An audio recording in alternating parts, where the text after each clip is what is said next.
Race medals.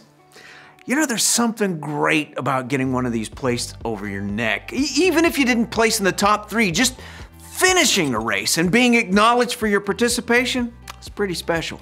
After all, this medal doesn't just represent finishing a single race. This medal represents so much more. The initiative to sign up for the race, the hours and hours of practice running around your neighborhood, the commitment to stay with it even when you wanted to quit. Yep. This medal means something. If you want to run a race, you have to practice. And if you want to be good at an instrument, you have to practice. If you want to be an amazing scientist, you have to put the time in. You have to practice. And as we'll learn this month, the same goes for faith. To grow, to mature in our relationship with God, we need to practice our faith. And that practice takes commitment. We define commitment like this: making a plan and putting it into practice. We thought it'd be great to help kids understand that as much as they practice for their sports teams or rehearse for their musicals or study for their schoolwork, it's important to train and practice our faith.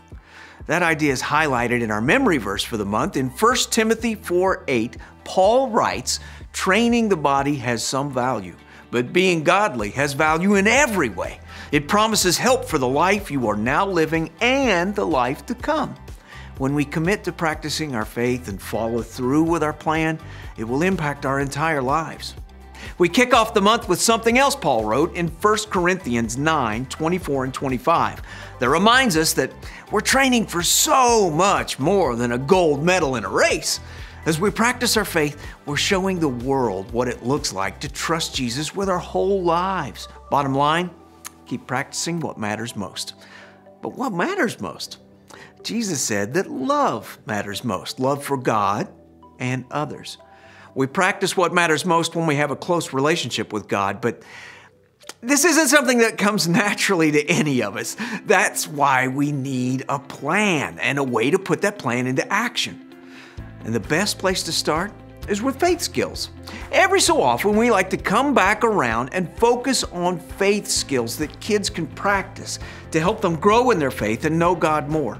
We use 4 words to help us remember them: hear, pray, talk, and live. And for the remainder of May, we'll focus each week on one of these. The first is hear. We want kids to learn how to hear from God as they navigate and personalize what they read in the Bible. We'll highlight this faith skill in week 2 with learning more from Jesus' familiar parable of the wise and foolish builders. At the end of the Sermon on the Mount, Jesus shares that we can have a strong foundation for our lives when we listen to what Jesus says and put it into practice. Bottom line, practice hearing from God. Next is pray. For week 3, we hope kids understand that praying is an important part of growing in their faith. They can pray knowing that God knows them and wants to hear from them. They can pray with gratitude and honesty, pray for their needs and for forgiveness. We also want kids to know that they can pray anytime, anywhere, because God is always listening. That's why we'll look at the way Jesus taught His followers how to pray in the Lord's Prayer.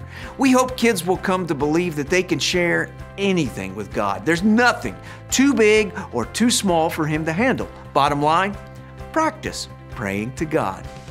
For week 4, we'll focus on talk. We can know God better by talking about Him with others, but this isn't just about talking about Jesus with people who don't know Him yet.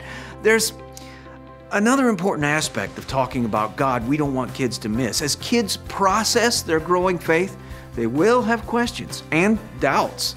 We want kids to know that they can talk about God and work through their questions with others who also believe in Jesus. We'll take a look at the time when Peter declared what he believed about Jesus in front of all the disciples. We can all share our story of faith with confidence, knowing that Jesus is who He said He is. Bottom line, practice talking about God. We'll wrap up this month on commitment with our final word, live. We know that a lot of kids love to sing and worship God, but worship isn't just something we do when we sing at church. Worship is really how we honor God with our whole lives, through how we love others and serve them, how we give of our time and talents, how we obey and praise God, even how we rest. We hope kids realize that they can worship God every day with whatever they're doing, no matter what they have. That's why we're looking at the story of the widow's mite. There were people giving lots of money, but Jesus knew that the 2 coins she gave meant more because they were everything she had. She gave more richly because of the attitude behind her gift. Bottom line, practice living for God.